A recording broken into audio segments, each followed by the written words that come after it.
ভুলছি না, ভুলবো না, ভুলছি না, ভুলবো না।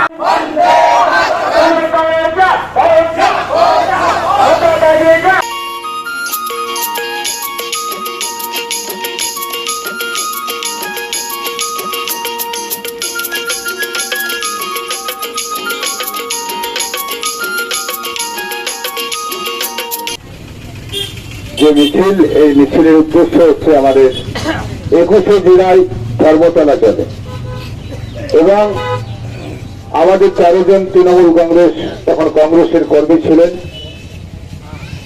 আমাদের ওখানে সিপিএম এর পুলিশ প্রশাসনকে নিয়ে আমাদের 13 জনকে খুন করা হয়েছিল। আমরা যে পরিচয়পত্র নিয়ে আন্দোলন হয়েছিল সেটার মেইন কাণ্ডারি ছিল মমতা বন্দ্যোপাধ্যায়। সকলে জামালপুর ব্লকের সাধারণ মানুষ যারা ভোটার, তারা কিন্তু 36,368 ভোটে জামালপুরকে আপনারা আশীর্বাদ দিয়েছেন। মমতা বন্দ্যোপাধ্যায়ের নেতৃত্বে যে আপনারা তাকে বিশ্বাস করে তাদেরকে যে ভোট দিয়ে জয়যুক্ত করে ফেলতে, জামালপুর ব্লকের প্রত্যেকটা যারা ভোটার আছেন প্রত্যেককে আবারও সম্মান জানাই। আজকে দেখেছেন সেই লোকসভা নির্বাচনে, আজকে উপনির্বাচনে পশ্চিম বাংলায় 4টি তৃণমূল কংগ্রেস দখল করেছে। এটা আপনাদের জানতে হবে, কারণ বিজেপি আর সিপিএম এর অস্তিত্ব বাংলা থেকে কিন্তু মুছে যাবে। এই আপনাদের বলতে চাই, বিভিন্ন জায়গায় কিছু জায়গায় আছে মিডিয়াকে নিয়ে এবং কিছু সিপিএম আর বিজেপির। জামালপুর বিধানসভার বিধায়ক মাননীয় অলোক কুমার মাঝি উপস্থিত আছেন।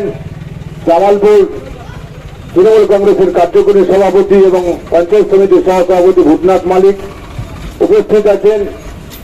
এই অঞ্চল তৃণমূল কংগ্রেসের সভাপতি, পাঁচরাঞ্চল তৃণমূল কংগ্রেস সভাপতি জয়দেব চাষ আছেন, আমাদের প্রধান বিকাশ কাগড়ে আছেন, আমাদের জেলা পরিষদের সদস্যা কল্পনা ছাত্রা আছেন, এখানে আমাদের ব্লক তৃণমূল কংগ্রেসের আমাদের নেতা আমাদের সোনাদা আছে, এখানে আমাদের মহিলা তৃণমূল কংগ্রেসের অনেকে আমাদের নেত্রীরা আছেন এখানে বিভিন্ন তৃণমূল কংগ্রেসের যারা সৈনিক, যারা মমতা বন্দ্যোপাধ্যায়কে ভালোবাসেন, প্রত্যেকেই এখানে উপস্থিত আছেন।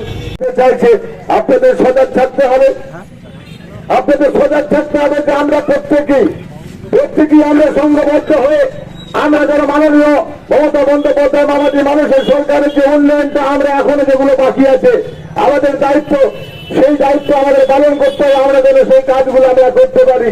কারণ জামালপুর ব্লকের মানুষ যেভাবে সিপিএম আর বিজেপি সার্বিক জায়গা থেকে বলেছিলেন যে জামালপুর ব্লক কিন্তু হেরে যাচ্ছে, বিধানসভায় বলেছিল যে হেরে যাচ্ছে, কিন্তু আপনারা বিধায়ক করেছিলেন অলোক কুমার মাঝিকে, আবার আমাদের ডক্টর শর্মিলা সরকারকে আমাদের লোকসভা নির্বাচনে আপনারা বিপুল ভোটে জয়যুক্ত করেছেন।